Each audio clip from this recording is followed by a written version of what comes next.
Hello friends, मैं शालिनी एक बार फिर से स्वागत करती हूँ आप सभी का अपने चैनल रोजगार विद शालिनी में। आप सभी लोग अपनी प्रिपरेशन एकदम अच्छे तरीके से करते रहिए, क्योंकि मौका ये जो है ये एक सुनहरा मौका है, आपके हाथ से छूटना नहीं चाहिए। तो उसी सुनहरे मौके को एकदम अंजाम देने के लिए मैं आप लोगों के सामने लगातार कुछ न कुछ अपनी क्वेश्चंस की सीरीज या डेमो की सीरीज लेती आई रही हूँ। और आज फिर से मैं आप लोगों के लिए सिचुएशन बेस्ड क्वेश्चन लेके आई हूँ कि अगर ये क्वेश्चन आपसे पूछे जाएंगे या फिर ये कंडीशन आपकी क्लास में दी जाएगी तो आप कैसे उसको सॉल्व करेंगे। चलिए हम लोग देखते हैं।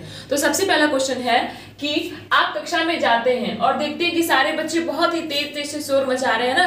क्लास में पूरा एकदम डिसिप्लिन जितनी भी थी सब कुछ नष्ट हो चुकी है, सारे बच्चे उछल कूद रहे हैं, शोर मचा रहे हैं, ठीक है। तो आप क्या करेंगे? अब जैसे आप क्लास में इंटर करेंगे, अब बच्चे हैं वो शोर मचा रहे हैं, तो अब ये तो देखने में बड़ा ही खराब लगेगा। तो आप इतने ढेर सारे बच्चों का अटेंशन कैसे अपनी तरफ करेंगे, कैसे उनको शांत करेंगे, कैसे उनको डिसिप्लिन वे में बिठाएंगे और पढ़ाएंगे? तो ये क्वेश्चन आपसे पूछा जा सकता है। तो आंसर आज मैं आपको बताने जा रही हूँ। अगर आप लोगों को इसका आंसर पता है तो आप लोग प्लीज कमेंट बॉक्स में कमेंट करिए कि अगर बच्चे क्लास में शोर कर रहे हैं तो आप उन्हें कैसे शांत करवाएंगे। आप लोगों की शिकायत रहती है कि मैं यहाँ पे बोर्ड के सामने खड़ी हो जाती हूँ, तो ये बोर्ड के सामने खड़े होने का मतलब है कि मैं क्वेश्चन यहाँ से पढ़ती हूँ, उसके बाद मैं आप लोगों को इसी चीज को एक्सप्लेन करती हूँ। क्योंकि मेरा बोर्ड छोटा है तो इसी पे मैं क्वेश्चन लिखती हूँ और साइड में होकर आपको एक्सप्लेन करती हूँ। तो मैं इसका आंसर आपको बताने जा रही हूँ। जब बच्चे क्लास में शोर करेंगे तो आप जैसे ही इंटर करेंगे सबसे पहले तो वो आपको टाइम वेस्ट करने के लिए खड़े होंगे ही, है ना। और जब खड़े होंगे या फिर आप पहुंचे, उनका ध्यान ही आपकी तरफ नहीं आया तो बच्चे तो खड़े नहीं हो पाएंगे। तो आपको वहां पे क्या करना है, डस्टर तो होता है ना,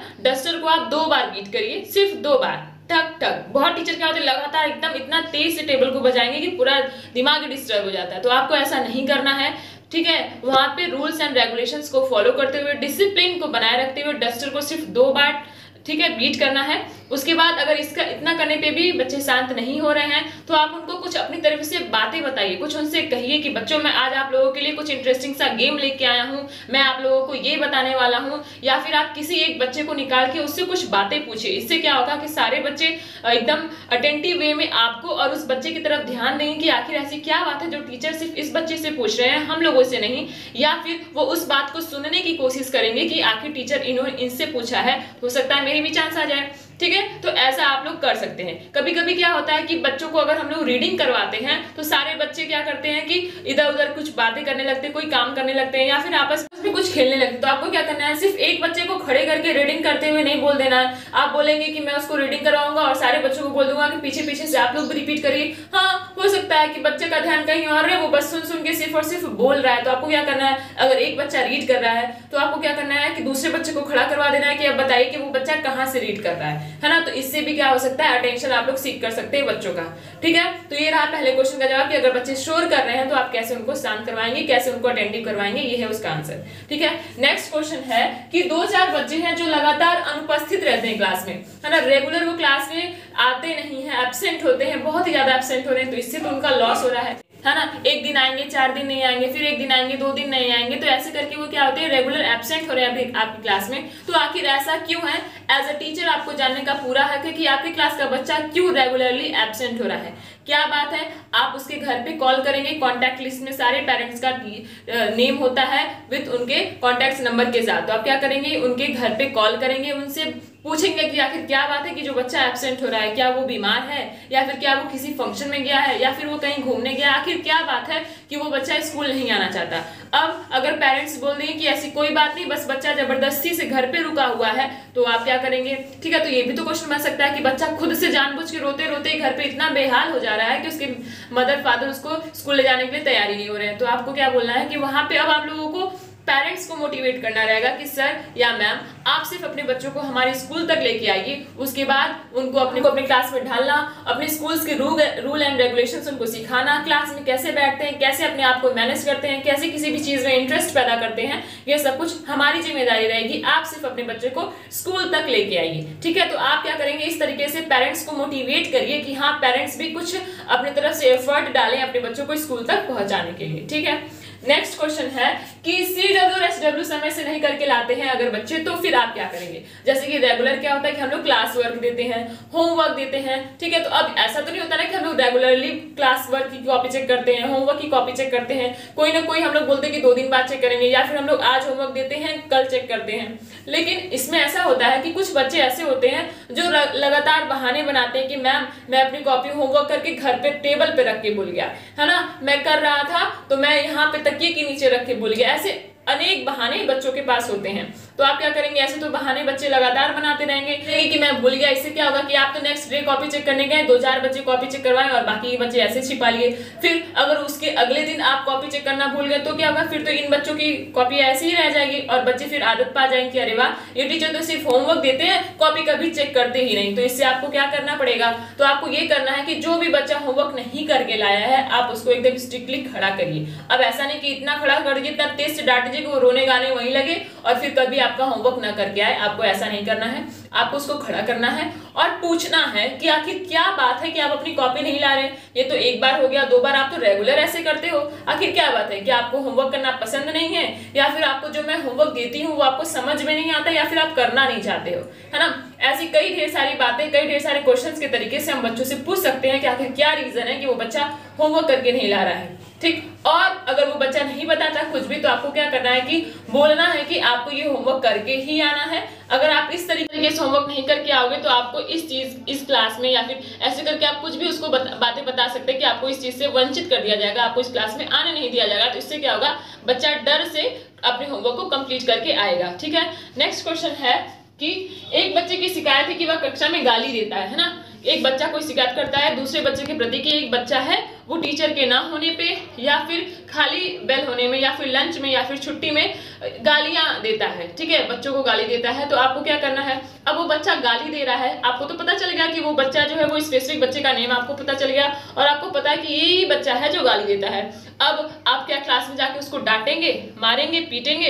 अगर आप ये करेंगे तो आप जल्दी से नीचे कमेंट बॉक्स में कमेंट करें कि आखिर आप क्या करेंगे, कि आप उसको मारेंगे या फिर किसी और तरीके से समझाएंगे। जिस भी तरीके से आप उस बच्चे को समझाने वाले हैं आप लोग नीचे कमेंट बॉक्स में कमेंट करिए। इसका आंसर मैं भी आपको बताती हूँ कि जब आप क्लास में जाएंगे तो आपको बच्चों को डांटना नहीं है। तो आप जब भी क्लास में जाएंगे तो उस बच्चे का नाम तो आपको पता है, तो आपको उस बच्चे का नाम नहीं ले लेना है, ना ही उस बच्चे को बुला के पूछ लेना है क्लास में कि आखिर बताओ तुम गाली क्यों देते हो। अगर आपने ऐसा किया तो वहां पे उस बच्चे की इंसल्ट हो जाएगी, वो बहुत ही ज्यादा एम्बैरेस्ड फील करेगा और हो सकता है कि वो और भी ज्यादा गाली देने लगे, है ना।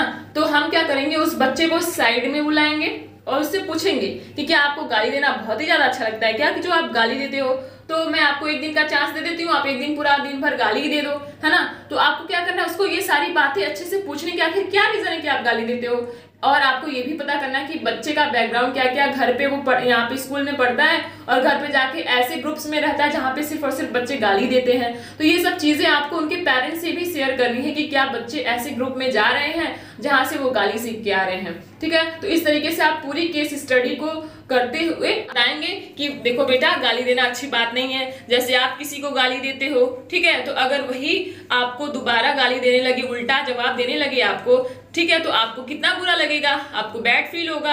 आपको इस तरीके से प्यार से बच्चे को समझाना है कि अगर आप किसी को मारोगे, अगर वो भी आपको मारने लगे तो फिर आपको कैसा लगेगा। इस तरीके से आप प्यार से बच्चे को समझा सकते हो और इस तरीके से अगर आप उसको समझाएंगे तो वो जरूर समझ जाएगा। नेक्स्ट क्वेश्चन है कि बच्चा लंच नहीं करता है। कुछ बच्चे होते हैं जिनको दूसरों की बातों में ज्यादा इंटरेस्ट आता है, वो लंच करना छोड़ देते हैं। कुछ बच्चे होते हैं जो कि खेलने में ज्यादा इंटरेस्ट लेते हैं, वो लंच करना छोड़ देते हैं। और कुछ बच्चे होते हैं जो अपना मन मार के लंच छोड़ देते हैं, उनको अपने लंच बॉक्स का जो भी लंच रहता है वो उनको पसंद ही नहीं आता है, ठीक है। उनके टिफिन में कुछ ऐसा पैक करके दिया जाता है कि जिनको वो बच्चा खा ही नहीं सकता है, वो उसी वजह से उसको छोड़ देता है।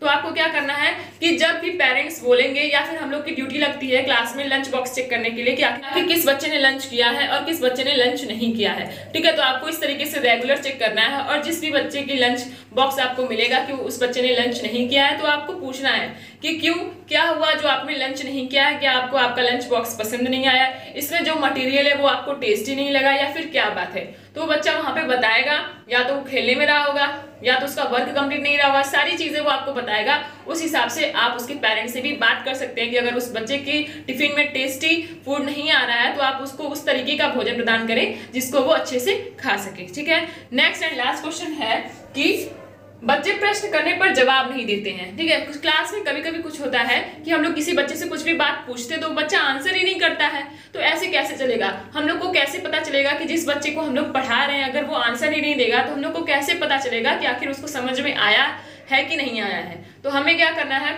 जब हम लोग प्रश्न करते हैं और वो क्लास में जवाब नहीं देता है तो कभी कभी क्या होता है कि बच्चे हमसे डर जाते हैं, या फिर वो कोई भी बात बताते हैं तो टीचर उनको डांट देते हैं, तुम बहुत ही बेकार आंसर बताते हो, बैठो गंदे बच्चे, ऐसे करके बहुत टीचर बोलते हैं। तो ये बहुत ही गलत आदत है, आपको ऐसे बिल्कुल भी नहीं बोलना है। अगर कोई भी बच्चा जवाब दे रहा है तो भले से वो थोड़ा बड़ा गलत जवाब दे रहा है तो आपको क्या करना है, उसको प्रोत्साहन देना कि शाबाश बेटा तुम बहुत अच्छा बता रहे हो, और कोशिश करो और कोशिश करो, इससे भी अच्छा आप बता सकते हो। ठीक है, और जब वो बता के अपने आंसर को खत्म कर ले तो आपको क्या बोलना है कि देखो बेटा आपने सही तो बताया है, लेकिन अगर आप उसमें ये वाली चीज भी इंक्लूड कर देते तो वो और ज्यादा अच्छा रहता। तो इससे क्या होगा, बच्चे को अंदर से कॉन्फिडेंस आएगा कि अरे वाह मैंने भी तो आज कुछ ना कुछ तो बताया ही है, अब मैं कल से और अच्छा जवाब दूंगा। ठीक है, तो इस तरीके से आप बच्चों को प्रोत्साहित कर सकते हैं। लेकिन कुछ बच्चे ऐसे होते हैं कि वो बोलने से डरते हैं, है ना, इसलिए वो जवाब नहीं दे पाते। तो आपको क्या करना है, उनको इतना ज्यादा कंफर्टेबल फील करवा देना है, उनको बोलना है कि देखो बेटा अगर आपको नहीं आ रहा तो कोई बात नहीं, आप गलत आंसर दीजिए, हम उसको सुनेंगे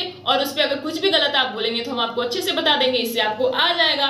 तो आपको इस तरीके से बच्चे को मोटिवेट करना है, उसके अंदर कॉन्फिडेंस को बूस्ट करना है ताकि वो अपनी बातें आपके सामने रख सके। तो ये रहे हमारे क्वेश्चंस और उनके जवाब। अगर आपको इसमें से किसी भी क्वेश्चन के कुछ दूसरे आंसर आते हैं तो आप नीचे कमेंट बॉक्स में कमेंट करिए। अगर आपको मेरे आंसर्स पसंद आए, अच्छे लगे तो मेरे चैनल को लाइक एंड सब्सक्राइब जरूर करिए। Thank you.